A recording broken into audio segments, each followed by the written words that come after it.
Assalamualaikum warahmatullahi wabarakatuh. Selamat pagi anak-anak. Gimana kabarnya hari ini? Sehat semuanya ya? Alhamdulillah. Semoga kita diberikan kesehatan dan keselamatan. Amin ya robbal alamin. Nah, sebelum kita memulai pembelajaran pada pagi hari ini, alangkah baiknya kita berdoa menurut agama dan kepercayaan kita masing-masing. Berdoa dipersilahkan. Berdoa cukup? Gimana kabarnya ya? Tadi sudah baik ya? Apakah ada yang tidak hadir? Atau izin atau sakit? Nah, sebelumnya Ibu absen terlebih dahulu ya. Sinta hadir? Dika? Ulfi? Hadir semuanya ya? Alhamdulillah, lengkap berarti. Nah, sebelumnya mungkin kita bereskan terlebih dahulu ya, rapikan dulu tempat duduknya. Bisa dilihat kiri, kanan, depan, belakangnya apakah sudah rapi atau tidak.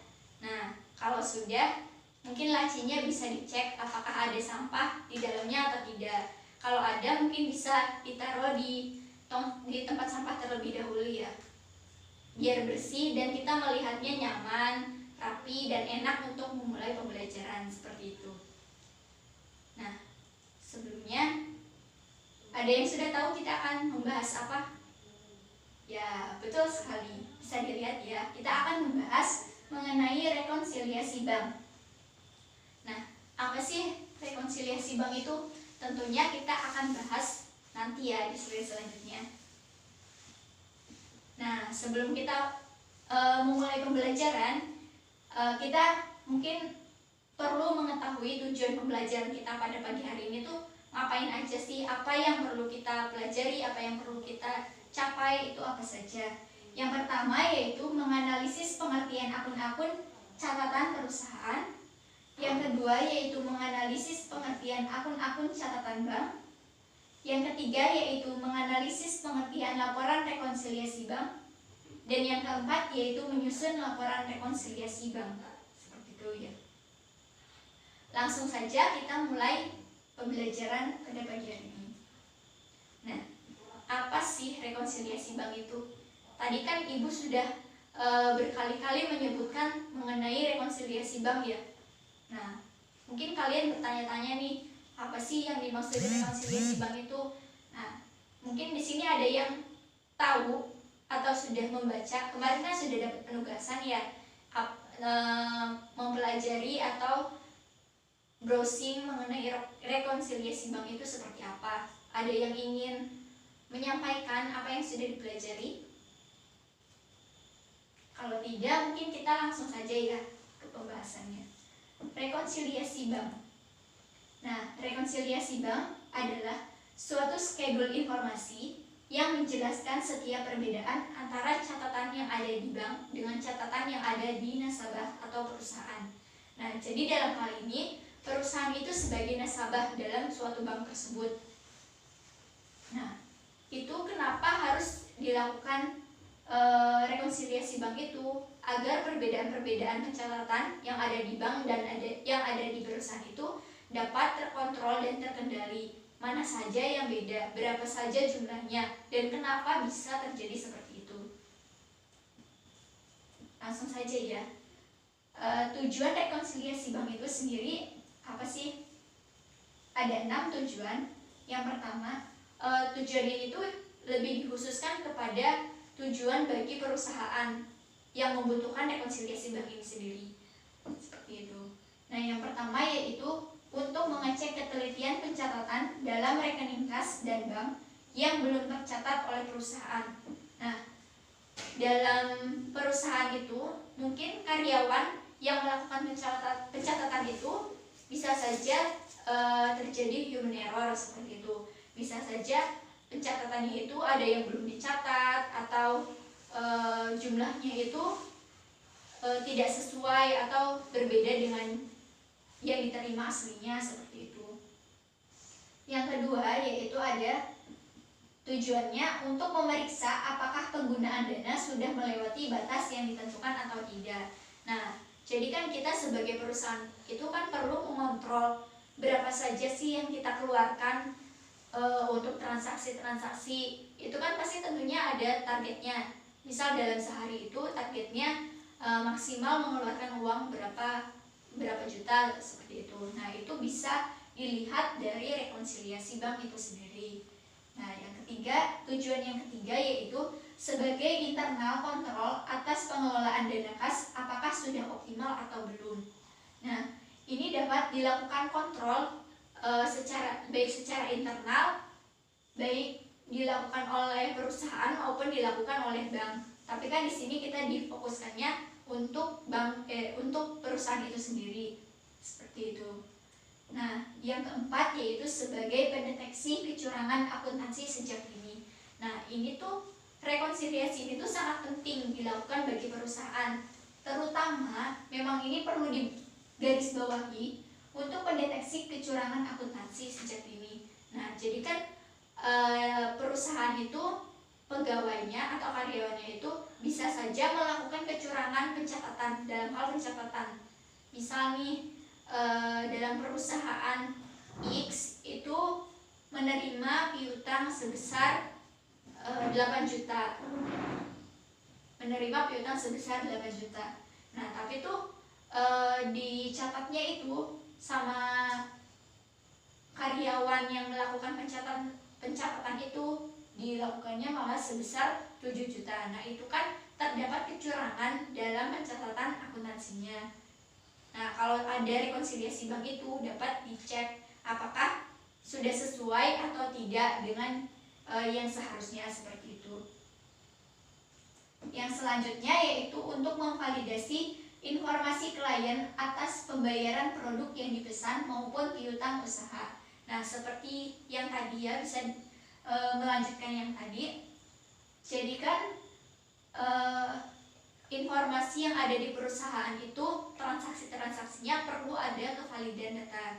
Nah, kevalidannya itu dapat diperoleh dari pencatatan yang ada di bank dengan melakukan rekonsiliasi bank itu sendiri. Jadi untuk membandingkan antara pencatatan yang ada di perusahaan dengan yang ada di bank. Jadi itu dibandingkan, dan kalau sudah sesuai berarti pencatatan itu sudah valid. Apabila belum sesuai maka perlu dilakukan penyesuaian kembali dalam pencatatannya.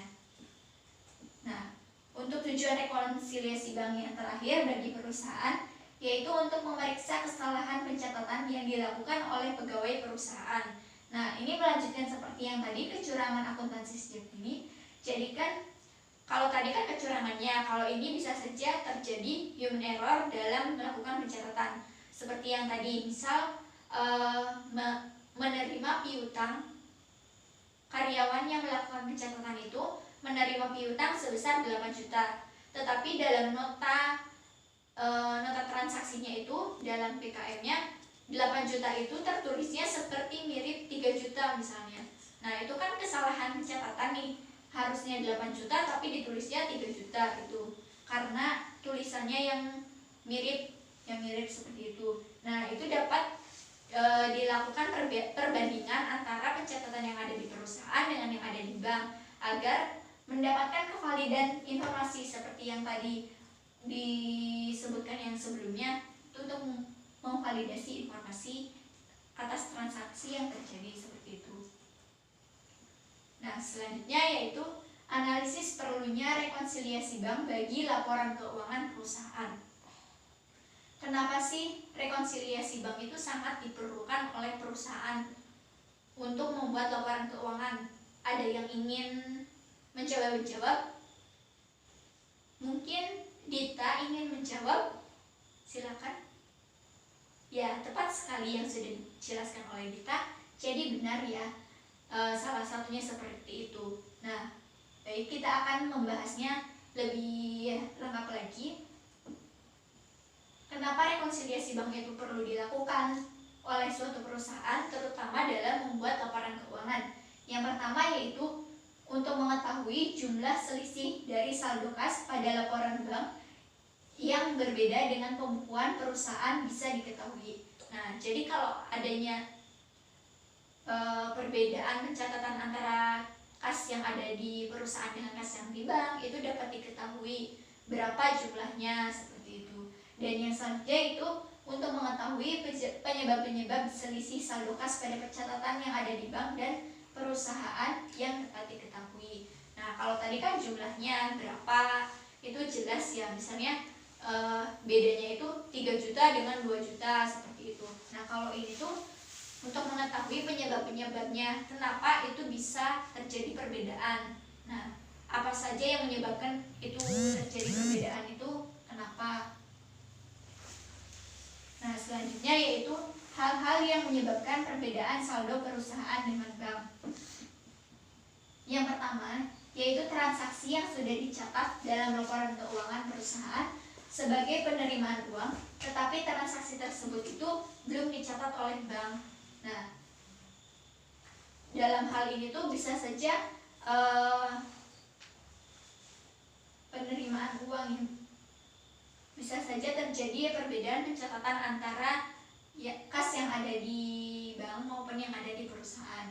Yang kedua yaitu transaksi-transaksi yang sudah dicatat sebagai penerimaan perusahaan oleh bank tetapi belum dicatat oleh perusahaan.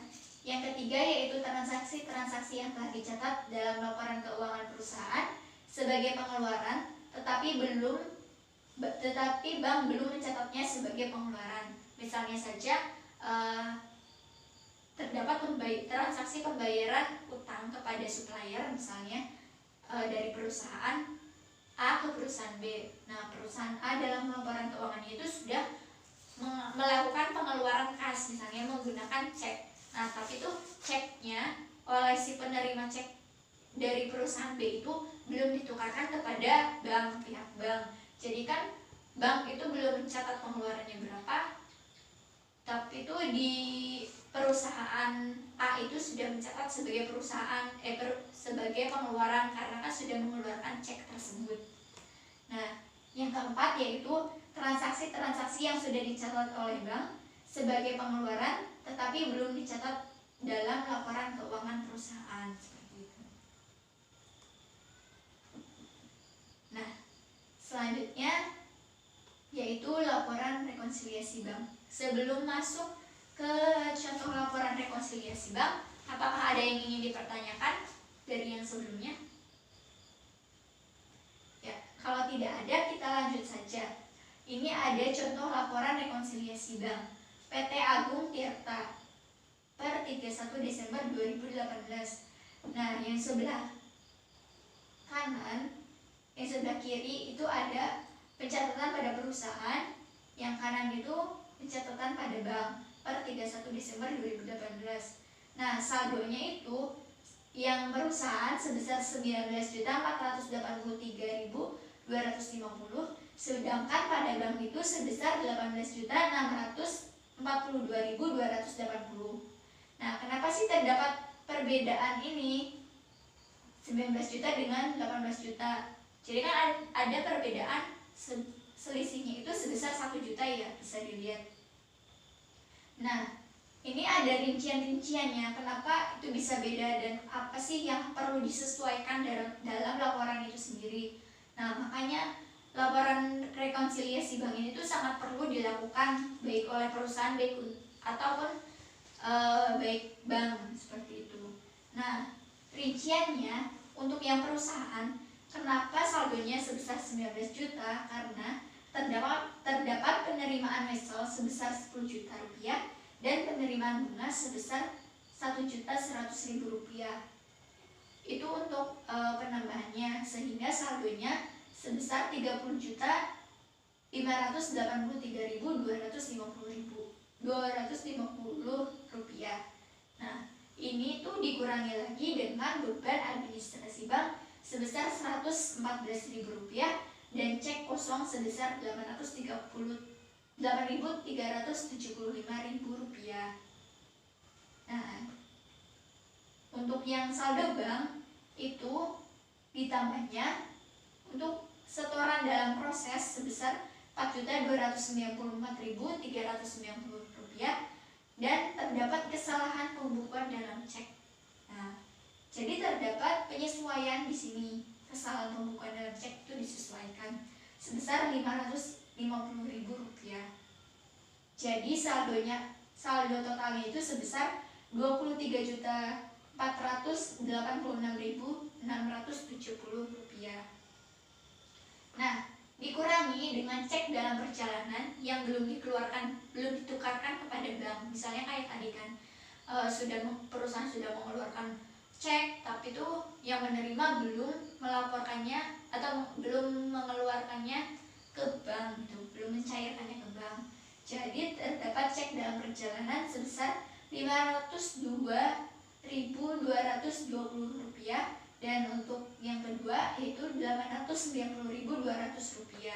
Nah, jadi dikurangi nih 23 juta dikurangi 23.486.670 dikurangi dengan 1.392.420. Jadi saldonya itu 22.094.250, sama seperti yang ada di saldo di perusahaan. Nah, jadi untuk mengetahui untuk menyamakan saldonya itu harusnya seperti apa, dan penyesuaiannya itu harusnya dilakukan apa. Misalnya ini yang tadi kesalahan pembukaan cek itu disesuaikan seperti itu. Nah, baik, setelah ini kita ada latihan soal ya, mungkin bisa dicatat di bukunya masing-masing. Nah, ini nanti dibagi kelompok ya. Ini ada jumlahnya ada berapa ya? Berapa orang? 36 nanti per kelompok itu ada 4 orang. Jadi ada 9 kelompok ya. Nah, nanti per kelompoknya 4 orang, dan mengerjakan soal ini bisa dicatat ya. Saldo rekening bank Permata di PT Selaras Agung pada tanggal 31 Desember 2014 menunjukkan jumlah Rp26.375.000. Saldo menurut rekening koran pada tanggal tersebut sebesar Rp31.750.000. Setelah diadakan penelitian, perbedaan itu disebabkan hal-hal sebagai berikut. Yang pertama, yaitu 4 lembar cek berjumlah Rp11.037.500 yang telah dikeluarkan oleh PT Selaras Agung ternyata belum ditukarkan oleh penerima ke bank. Yang kedua, yaitu setoran dari langganan melalui bank untuk pembayaran utangnya sebesar Rp3.487.500. Bank Permata baru memberitahu kepada PT Selaras Agung bersama dengan rekening koran. Dan informasi yang ketiga yaitu setoran pada tanggal 31 Desember 2014 sebesar Rp3 juta belum dibukukan oleh bank. Nah, baik, sekarang per kelompok mengerjakan latihan soal ini. Ibu kasih waktu 30 menit cukup ya. Nah, silakan dikerjakan per kelompok. Nanti perwakilan ibu tunjuk untuk maju ke depan mengerjakan seperti ini. Ya baik, bisa dimulai. Sudah selesai semuanya? Nah, mungkin ada yang ingin menyampaikan. Baik, seperti itu sudah baik ya, sudah benar. Cukup sekian. Nah, kesimpulannya untuk pembahasan yang sudah kita pelajari pada pertemuan kali ini. Jadi rekonsiliasi bank adalah suatu skedul informasi yang menjelaskan setiap perbedaan antara catatan bank dan catatan kas nasabah atau perusahaan. Nah, perbedaan antara saldo kas dalam rekening koran atau catatan bank dengan saldo kas dalam laporan keuangan perusahaan juga bisa terjadi karena adanya kesalahan-kesalahan dalam catatan perusahaan dan catatan bank. Nah, jadi perlu disesuaikan antara catatan kas yang ada di perusahaan dengan catatan kas yang ada di bank.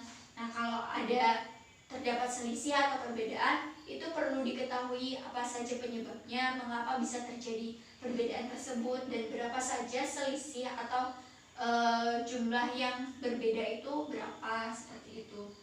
Nah, kalau ada yang selisih atau berbeda, maka perlu dilakukan penyesuaian kembali, seperti itu. Nah, cukup sekian. Mungkin penugasan minggu depan yaitu baca dan pelajari piutang karpet kaki, seperti itu ya. Ada yang ingin ditanyakan? Untuk pertemuan kita keseluruhan ini dari awal, apakah ada yang ingin dipertanyakan? Baik, kalau tidak cukup jelas ya penugasannya. Kalau sudah cukup sekian pembelajaran kita pada pagi hari ini. Kurang lebihnya Ibu mohon maaf apabila ada kesalahan dalam penyampaian atau penyampaian materi secara keseluruhan seperti itu. Nah, apabila ada